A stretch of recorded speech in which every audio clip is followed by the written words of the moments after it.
The Idaho mom at the center of a so-called doomsday plot that led to murder is scheduled to be sentenced later this year. That mother, you've heard the name before, Lori Vallow Daybell, was convicted on Friday of killing her two youngest children, Tylee Ryan and JJ Vallow, and conspiring to kill the first wife of her husband, Chad Daybell. Kris Van Cleave now has reaction to the verdict. Answer: guilty.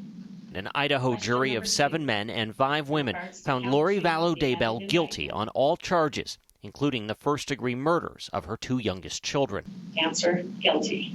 While Vallow Daybell offered no visible reaction as the verdicts were read, we are elated with this. Family members, including 7-year-old JJ's grandparents, reacted with emotion. JJ, I love you. I'm so relieved that justice was served. Tylee's aunt, Annie Cushing. But then there are those, just those quiet moments of realizing, it doesn't bring the victims back.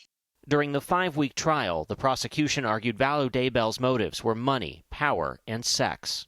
Tylee, JJ, and Tammy can't tell us what happened, but their bodies do.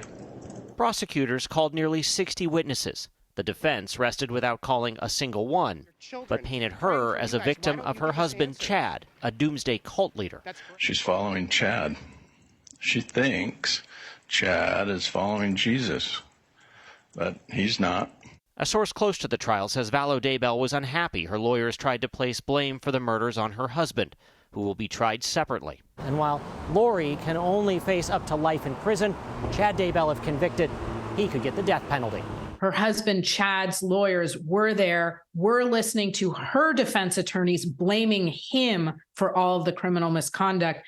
That certainly will be part of his trial. Chad Daybell has pleaded not guilty. His wife will face sentencing in the coming months. For CBS Mornings, I'm Kris Van Cleave in Boise, Idaho.